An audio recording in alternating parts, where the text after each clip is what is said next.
I would now like to call upon the chief guest for the morning, Ms. Devangana Mishra. She is the Director of Fellowship Recruitment at Teach for India.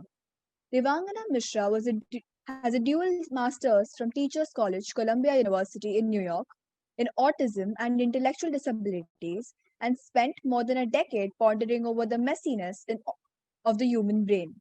She's been teaching students with autism, neurodiversity, and advocating for their inclusion into mainstream classrooms for the last 11 years across schools in New York, Indonesia, Hong Kong, while writing curricula, building alternative classrooms, and training educators on the same.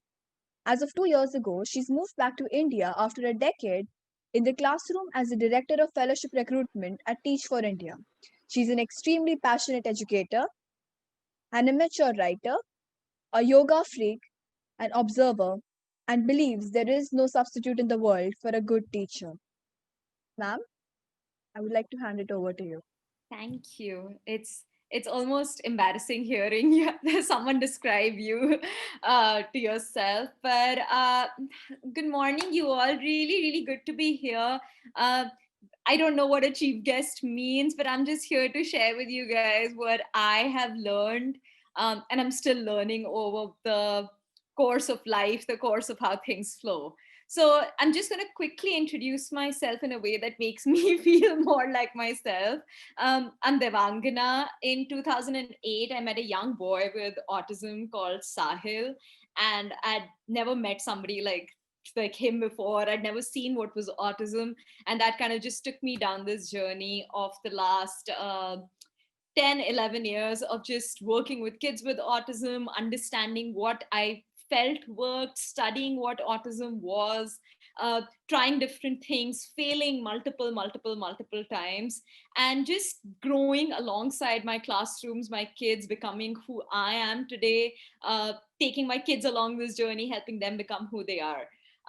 So what I've learned from the last 10 years of actually spending time in classrooms is there is no substitute for belief, right? Like, I think when somebody has belief in you, it's a miracle drug. It actually changes everything that you sometimes question about yourself. When somebody has belief in you, right?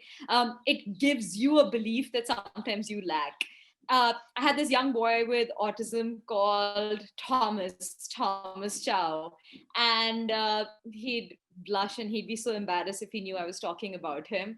But Thomas was a young boy with autism. He was never allowed to be in a regular classroom because he had destructive behaviors. He would hit people, he would bang walls, he would feel really, really frustrated. So when I started working with kids with autism, I was a part of the school, and Thomas came and he was part of my classroom because he couldn't fit into any other classroom. And we were uh, studying different kinds of things. He was studying morality and Buddhism and all of that. And every other day he would throw big tantrums because his autism would make him frustrated with things that he didn't agree with. And I would have to throw him out of the classroom for a little bit, chat with him, but bring him back in. And over the 2 years, we had to keep asking him to leave, but keep coming back. And I kept telling him, Thomas, I know you can do this. I know we can work this out. I know you can find better ways to communicate. And the classroom started to see that, other kids started to see that. And by the end of those 2 years, Thomas Chow actually sat on a stage, played a piano to an audience of 500 people in Hong Kong. And I just feel the difference between somebody feeling abandoned and somebody feeling accepted is the idea of belief we have in each other, belief we have in each other as a community, right? And I just feel like crimes, violence, hatred that we see in the world would diminish by a million if we just started to look at each other, accept each other, welcome each other, believe that even with our dark side, even with our broken side, we're all humans who need to be accepted. I've met multiple other such kids in my last 10 years of teaching. I've met a boy called Zain who actually was lived through multiple foster homes where he was beaten up, emotionally abused, sexually abused, physically abused. But there was something about the belief that everyone put in him that made him passed through life that made him into this boy who today is traveling across the world, talking about his own stories of trauma, talking about how he has healed through it, just talking about how you can find belief, friendship, joy, miracles when you actually start believing in yourself and have other people believe in you. So yeah, so these kids, as much as I've taught them, I think they've taught me. They've been my inspiration. They've taught me what optimism can look like in a world that's actually every day falling apart. So I don't have advice for you all, but what works for me when I think about the world is everything is falling apart, but what creates change is not cynicism. What creates change is belief and optimism, to understand that actually the world is in shambles, but if we need to make it a better place, we need to be artists, we need to be creators, we need to have belief, right? That's the job, I think, of our upcoming group of people, of this generation that I just see with wide eyes, with twinkles in their eyes. I really think if there is a generation that can make this change happen for our world, it is you all. And that's why I work at Teach for India, because what we do is we recruit some of the brightest minds of the country. We put them in the most broken classrooms of our country, and we tell them, we need you to go and turn this grayness into sunshine. We need you to go into these classrooms, understand that every problem that you can see in the world, you find in these classrooms. Go in with optimism, with belief, with hope, and change what you can. And we see miracles, we see magic happen in these classrooms every day. So my hope is that you all keep hoping, you all keep wishing, you all keep praying that miracles do happen, and find the God within, the truth within. Talking of truth, what you all do, right, with this MUN, with taking on multiple perspectives, with the idea of debates, I think what you all are doing is opening up your minds to the idea of multitudes of truths, right? And I just think this is such a beautiful idea, because today we live in a world which is just torn apart by xenophobia, by dogmas, by this belief that if you're a Muslim, then a Hindu is wrong. If you're a Hindu, then a Sikh is wrong. If you're a Christian, you can't marry somebody who's a Hindu. If you're a Brahmin, then a Dalit is dirty, right? Like, we are just in this world where only our truth matters and no other truth matters. And I think what you all are doing by this idea of debates, by this idea of engaging in conversations, engaging in perspectives of multiple kinds, is you're opening up your minds to multiple truths, right? That's how politics should be. That's how our world should be, where I might not agree with you, but I will always respect you, because your truth is your truth and my truth is my truth, right? And my dream, my optimism, my hope for this world is that we get to a place where we start to accept these multiple truths. So it's just beautiful. It's a Saturday. I don't work on Saturdays. I completely refuse to do anything on Saturday mornings. But just this idea of actually coming and telling you all how amazing this is. I wish when I was 21, I wish when I was 20, I was doing things like this, because this is what's going to create the change that our world needs. So really humble to be here, just really, really, really thankful that you all are doing these spaces on Saturday morning. To have 107 people be a part of this event is just reinstilling my hope in your generation and your people. So just really grateful and thankful for what you all do, truly. And lastly, I just want to touch upon, so you'd sent me a few topics of the various areas that you all are discussing with, right? I'm really passionate about young women, and especially in the light of this digital world that we live in. And while I think the men have it hard too, just for today's interest, I'm going to talk about the digital violence against women and its effect on mental health, right? Um, I think women, patriarchy, what it's done to women is nothing new, right? It's been going on for generations and generations.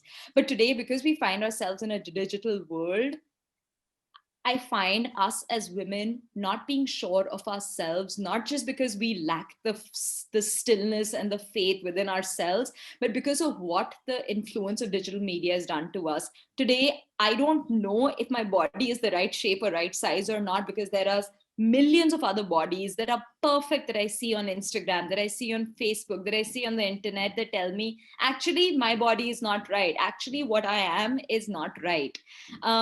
And the effect that has on my relationship with food, the effect that has on my relationship with my other friends, some friend who's skinnier than me, some friend who's slightly heavier than me. All of these factors start to play into how we form bonds, how we form relationships, right? It starts to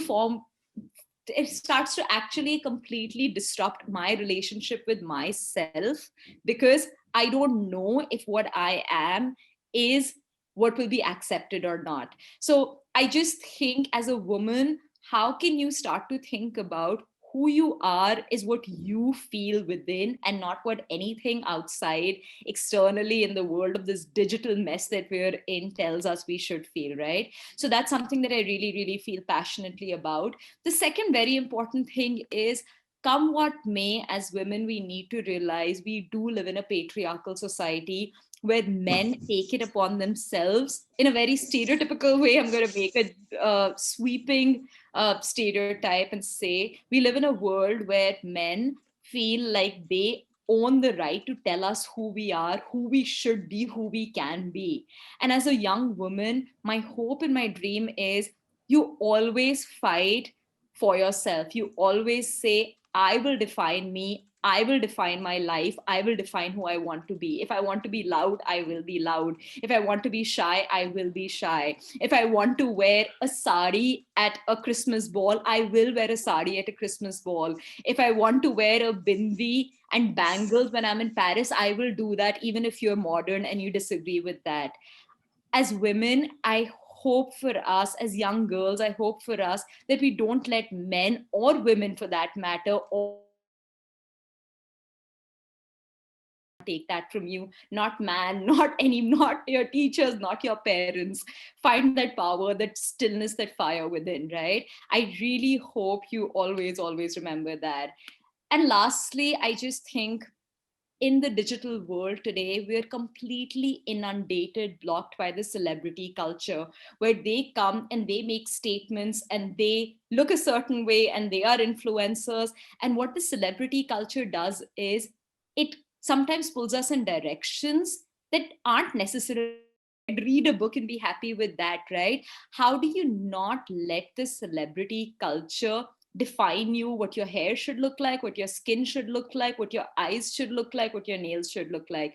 How do you constantly look at the celebrity culture with a sense of curiosity? Like, Deepika Padukone is looking so perfect here, but I wonder how many years and years and years of trainers and beauticians and therapists and massage women and people, someone who's painting her toenails and someone who's giving her a manicure, has made her look like this. So even her no makeup look that you all see is actually a very manufactured space that we're looking at somebody in. When we start to define our beauty standards, our body standards, our no makeup look, by basing ourselves on the celebrities, we're actually going to constantly break our own self-esteem. So just remember these three things as you go through life, as you go through today. A, there is no substitute for belief within yourself. B, the one thing that you always have in a breaking world is hope. And C, in this digital world, you own you. No one else should ever have the right to own you. Stand strong, stay still, and find the fire within, because women, you're goddesses. So find that goddess within. So thank you so much. Really, really fun to be here. Really happy that I got to be here and share whatever little I know about life with you all. So namaste. Thank you so much. Thank you so much, ma'am. Those are very genuine and motivating words. It is a pleasure to have you here today. We shall truly hold on to the hope that you inspire. Thank you.